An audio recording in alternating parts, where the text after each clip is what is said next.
Buenas noches, mi nombre es Marlon Botello Cantillo, estudiante en la licenciatura en Educación, CEA Bucaramanga. Actualmente estoy viviendo en Arauquita, municipio de Arauquita, departamento de Arauca. Y entonces vamos a responder las preguntas que plantea el tutor. De acuerdo a las lecturas de cada unidad y desde el quehacer de un etnoeducador, ¿qué piensa el proceso que el investigador diseñó para la enseñanza de las matemáticas a la comunidad ticoya? Entonces yo pienso que el educador utilizó métodos de enseñanza relacionados con la cultura de esa comunidad y el ambiente. Estos métodos de enseñanza reactivan el interés de las matemáticas en los estudiantes. Pero no se debe imponer este método, no se debe imponer, sino se debe concertar con los estudiantes y con la cultura de estas comunidades para que haya una mejor comprensión y un mayor interés aparte de los estudiantes, aparte del, y también el docente debe implementar métodos que estén de acuerdo a la cultura y al entorno social y cultural de las comunidades.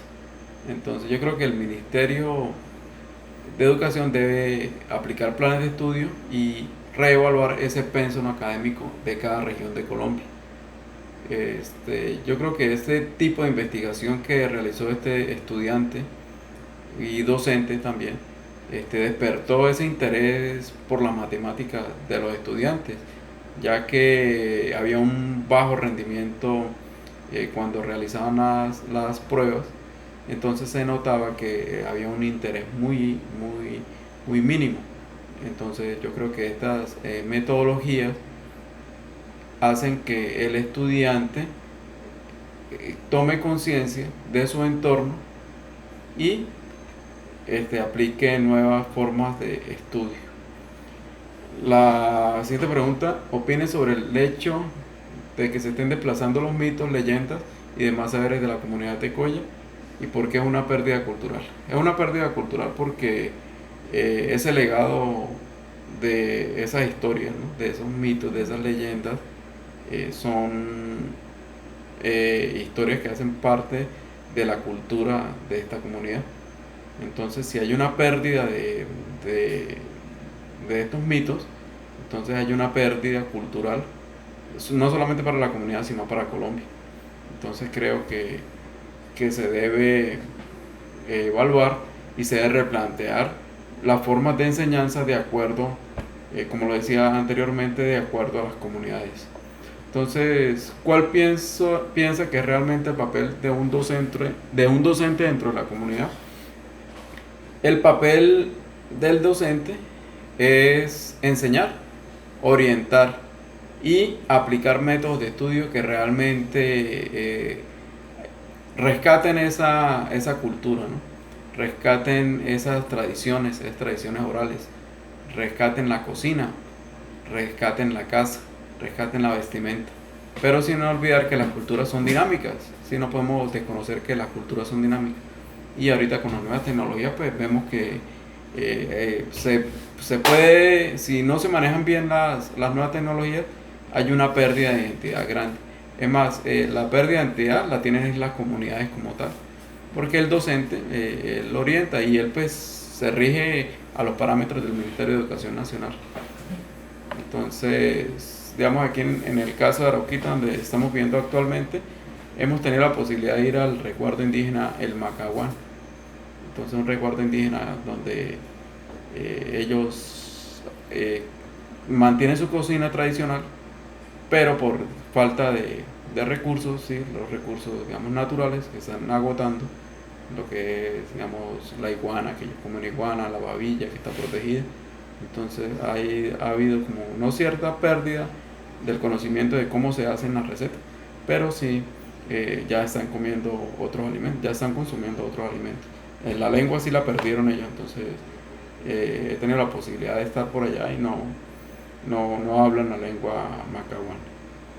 ¿De qué manera pondría usted en diálogo desde su papel como educador los saberes tradicionales de su comunidad con la pedagogía del sistema educativo de la escuela?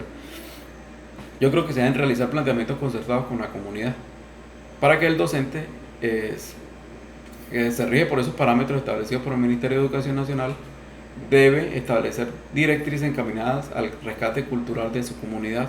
El educador tiene un papel muy importante en la educación porque es el que puede establecer métodos de estudio los cuales ayudan a preservar las tradiciones, los mitos, las leyendas de su comunidad estudiantil. ¿Cree que el educador debe ingresar a la comunidad a trabajar por mantener sus costumbres y tradiciones, o es decisión de las mismas comunidades que quieren mantener y que deciden que se transforme? Yo creo que el educador pues está como entre la espada y la pared, porque si el educador entra como a imponer, ¿sí? No a educar, no a orientar y no a preservar, entonces puede haber un choque entre la comunidad y el docente. Entonces yo creo que, y también si la comunidad no tiene el interés de ese rescate, ¿no? Porque al final las comunidades como tal es la que tiene la última palabra. Si ellos tienen el arraigo de su cultura, ¿sí? De sus tradiciones, de su comida, de su lengua, de su casa, entonces ellos son los principales autores de esa preservación cultural. El educador, claro que es una ficha clave porque él es el que entra a educar a esas nuevas generaciones. Entonces vemos que niños de 4 o 5 años entonces tienen que regirse por el sistema educativo tradicional, ¿sí? Del Ministerio de Educación Nacional. Entonces vemos que hay como un choque cultural. Entonces, ¿qué me aporta este curso y qué aporta la teoría para mejorar? Eh, una pregunta muy bonita porque yo creo que con los métodos de estudio, ¿no? y digamos los trabajos colaborativos y todo lo que hemos hecho, me gustó mucho porque tuve la oportunidad de ir al Vigía con mi esposa que está realizando un proyecto de receta tradicional. Entonces veo que ellos realmente son los dueños de la tierra de Arauquita. Entonces creo que ha sido un privilegio para mí conocer la comunidad El Macaguán y he quedado muy sorprendido con su cultura, pero también preocupado porque hay una pérdida grande de su identidad que los caracteriza. Entonces me gustaría seguir más con la indagación de este curso, seguir con mis estudios, culminar mi licenciatura y poder aportar todo lo aprendido y lo que ellos me enseñan, poder aportar en el rescate cultural. Buenas noches, cordial saludo.